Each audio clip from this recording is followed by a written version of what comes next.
علمی، اصلاحی، دعوتی اور تحقیقی بیانات کے لیے مولانا ڈاکٹر سعید عاطف کے چینل کو سبسکرائب کریں۔ 90 اللہ لطیف بعبادہ یرزق من یشاء وہو القوی العزیز۔ چھوٹی سی آیت ہے، کمال آیت ہے۔ کہتے ہیں کہ جس کو معاشی مشکلات ہوں، علمی مشکلات ہوں، ان سب کے لیے یہ آیت کفایت کرنے والی ہے۔ آیت کا معنی یہ ہے کہ اللہ لطیف بہت لطف فرمانے والا ہے۔ لطف کا ترجمہ اردو میں ممکن ہی نہیں، یعنی باریک سے باریک جو چیز ہے اللہ اس کی بھی ضرورت پوری کرنے والا ہے۔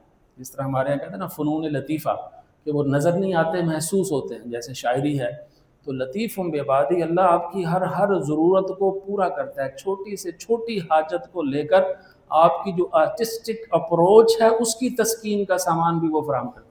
اللہ اکبر۔ آپ کی ذوق کی جو کار فرمائیاں ہیں اللہ وہ بھی عنایت کرتا ہے۔ وہ چشم جب کھلی ہو تو پھر ایک ایک چیز نظر آتی ہے۔ وہ جو اقبال نے کہا تھا، اے ذوق نظر جب زندہ ہو تو پھر ہر چیز کے اندر عبرت نظر آتی ہے، اگر وہ ذوق نہ ہو تو پھر انسان مردہ ہو جاتا ہے۔ یہاں یہی سمجھایا جا رہا ہے اللہ لطیف بعبادہ، اللہ اپنے بندوں پر بہت لطف کرنے والا ہے، یعنی اس کی چھوٹی سے چھوٹی حاجت کو پوری کرنے والا ہے۔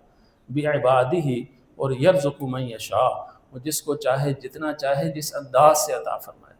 ہمارے ہاں رزق کا معنی صرف کھانا پینا لیا جاتا ہے۔ رزق آپ کی اولاد بھی رزق ہے، آپ کو جو اللہ نے صلاحیتیں عطا فرمائی ہیں یہ بھی رزق ہے۔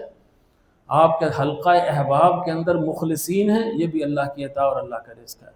اگر مفاد پرست ہیں تو یہ رزق نہیں ہے، بلکہ آپ کی اولاد کی جو صلاحیتیں ہیں وہ رزق ہے۔ اللہ آپ کو جو مختلف معاشی سیاسی مواقع دیتا ہے وہ عزت کا رزق ہے۔ اللہ، اس لیے رزق کا بڑا وسیع مفہوم ہے۔ فرمایا یرزق من یشاء، اللہ اپنا لطف اور کرم کرتے ہوئے بندوں کو اٹھاتا ہے، اور یہ صرف مسلمان سے خاص نہیں ہے۔ کوئی بھی اللہ کے اس قانون ہدایت کے علاوہ جو عزت کا قانون ہے، ویلفیئر کا، اس کا خیر خواہی کا، انسانیت کی، فرماتا ہے کہ جو اس کو کرتا ہے، اسٹیٹ کرتی ہے، اس کو میں عزت دیتا ہوں، جو فرد کرتا ہے میں اس کو عزت دیتا ہوں۔ مثلا کافروں کا نام لینا ہم بڑا عیب سمجھتے ہیں، لیکن ان کو صرف یہ ہے کہ آخرت میں اجر نہیں ملے گا۔ ہمارے اس شہر کے ایک بڑے محسن تھے سر گنگا رام، اس نے کتنے کام کیے، بہت اچھی بات ہے، یرزق من یشاء، اللہ نے اس کو دیا۔ صرف یہ ہے کہ آخرت میں اس کے لیے اجر نہیں ہے، کیونکہ اس نے اللہ کے پاسپورٹ کو نہیں لیا جو کلمے کے ذریعے ملنا تھا، وہیں اسی کے ذریعے سے انٹری ہوتی۔ تو یہاں پھر آگے فرمایا وَهُوَ الْقَوِيُّ الْعَزِيزُ، بڑا پیارا ربط ہے کہ شروع میں لطیف کہا اور آخر میں قوی کہا، کہ اللہ پار والا ہے، فل طاقت والا ہے، کوئی اس پر نگران نہیں ہے کہ جناب اس کو کیوں دیا، اس کو کیوں دیا، یہ اللہ جانتا ہے۔ اور ماہرین ابن خلدون رحمۃ اللہ علیہ اور کہتے ہیں کہ 3 نسلوں کے بعد یا 1.5-2 صدیوں کے بعد عموماً جو معیشت کی پٹڑی کے والے خاندان ہوتے ہیں اللہ وہ بھی بدل دیتا ہے، اور بالعموم حکمرانوں کے خاندان بھی بدل دیتا ہے، یعنی نااہلوں کی پٹڑی آ جاتی ہے، اہل حکمران 1.5 صدی سے زیادہ یا 4 نسلوں سے کم چلتے ہیں۔ تو اللہ فرماتا ہے یہ میں بدلتا رہتا ہوں، تلک الایام نداولها، میرے اوپر کوئی نگران نہیں ہے، وَهُوَ الْقَوِيُّ، وہ پاور والا بھی ہے اور وہ زبردست بھی ہے۔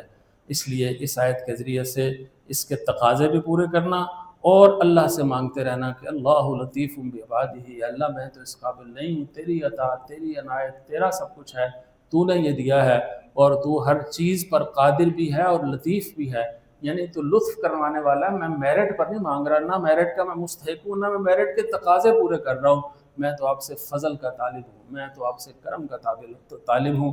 جب یہ انسان کے اندر تڑپ آتی ہے تو پھر اللہ تعالیٰ اس کو رزق کی فراوانی عطا فرماتا ہے، پھر اللہ عزت کی فراوانی عطا فرماتا ہے، پھر اللہ عزت کی آزمائشوں سے اسے کم سے کم ڈالتا ہے۔